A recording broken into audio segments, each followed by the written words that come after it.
আমার আর বেহেস্তে যাওয়া হইল না ভাই। জামাতে আমি শফিকুর রহমান সাহেব, আপনি এই কাজটা কেমনে করলেন?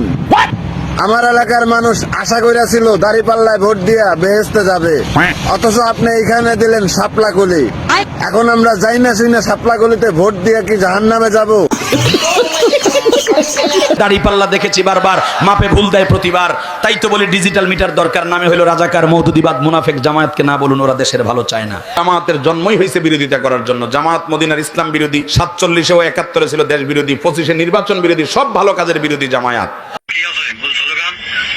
হরে কৃষ্ণ হরি বল, দাড়িপাল্লাটা নিয়ে চল। হরে কৃষ্ণ হরি বল, দাড়িপাল্লাটা নিয়ে চল।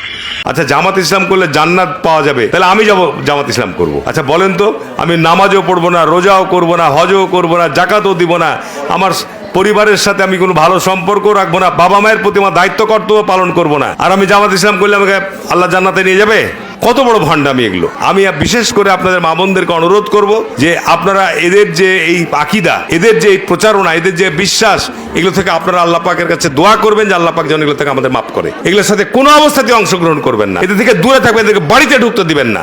ছোটবেলায় ভাবতাম বড় হলে হয়তো জীবনটা সুন্দর হয়ে যাবে, কিন্তু বড় হয়ে বুঝতে পারলাম ছোটবেলার থেকে সুন্দর আর কিচ্ছু হয় না।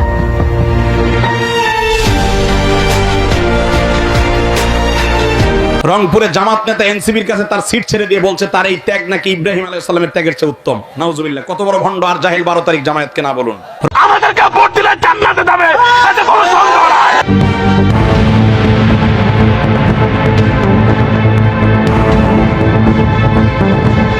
আমাদের মিছিল মিটিং করলে সব রয়েছে, ভোট দিল আমাদের সব রয়েছে। আমরা বলতে পারি আমাদেরকে ভোট দিলে জান্নাতে যাবে, এতে কোনো সন্দেহ নাই। নারী, তুমি কালো হও কিংবা সুন্দরী, যে পুরুষ তোমার মায়ায় পড়বে তার কাছে তুমি বিশ্ব সুন্দরী, তার কাছে তুমি মায়াবতী।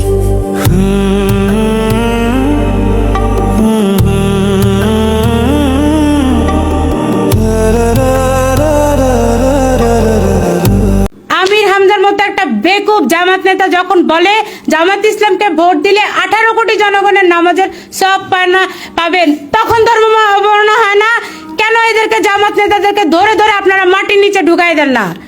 তখন আপনাদের মনে হয় না যখন মহিলারা ওই সমস্ত জামাতের আসরে যখন বসে তখন মহিলাদেরকে ভুল বুঝায়? কি বলে জানেন?